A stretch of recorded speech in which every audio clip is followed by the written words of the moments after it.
अस्सलामुअलैकुम। आज मैं अपने भाइयों के लिए एक ऐसा ताकतवर अमल लेकर आया हूँ जिसके करने के बाद किसी भी अमल की ज़रूरत नहीं रहेगी।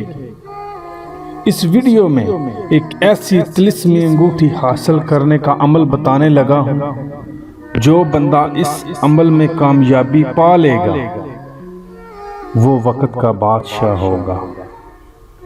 इस अंगूठी की ताकत से दुनिया का हर काम ले सकेगा। शर्त सिर्फ एक ही है कि उसका मकसद जायज होना चाहिए।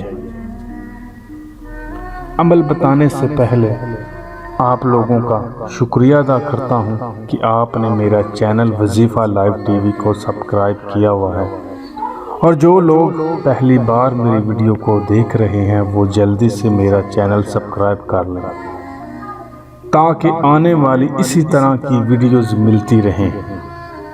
अगर आप इस अमल को करना चाहते हैं, सबसे पहले किसी वीरान जगह की तलाश करें जहां कोई दूसरा शख्स आपको देख ना सकता हो।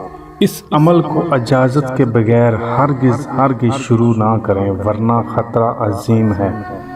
अमल को नौचंदी एतवार को शुरू करें। अमल के दौरान काले रंग का लिबास पहने।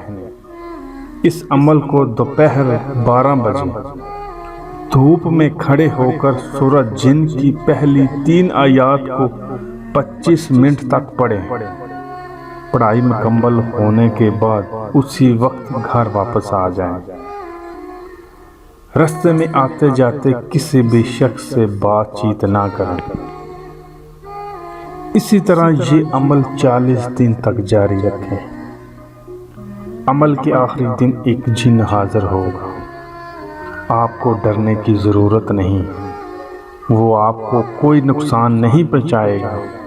जिन जैसे ही हाजिर होगा आपको अस्सलामुअलैकुम कहेगा। आप उसके सलाम का जवाब दें। उसके बाद वो पूछेगा क्या चाहता है और किस लिए मुझे बुलाया। आमल बस इतना कहे तेरी मदद की ज़रूरत है, वो ना नहीं करेगा। आपको एक जादू की अंगूठी देगा। आमल वो अंगूठी उसी वक्त पहन ले। अंगूठी पहनते ही जिन चला जाएगा। आप घर वापस आकर उसी दिन 11 रुपये किसी गरीब को दें और इतने ही मस्जिद में डाल दें। इसके बाद जब मुश्किल वक्त आ जाए तो उस अंगूठी को थोड़ा सा गर्म करें। गर्म करते ही उसी वक्त जिन हाजिर होगा। अपना जो भी नेक मकसद हो बयान करें, वो काम उसी वक्त कर देगा। लेकिन याद रहे कभी भी नाजायज़ काम ना लें, वरना जान से हाथ धोना पड़ेगा। इस अमल को करने से पहले हसार ज़रूर कर लें। अमल के दौरान जमाली परहेज़ की ज़रूरत होगी। मैं उम्मीद करता हूँ कि आज की वीडियो आप लोगों को पसंद आई होगी। अगर वीडियो अच्छी लगे तो इसे लाइक और अपने दोस्तों के साथ शेयर ज़रूर करें। अगली वीडियो तक इजाज़त चाहता हूँ। अल्लाह हाफ़िज़।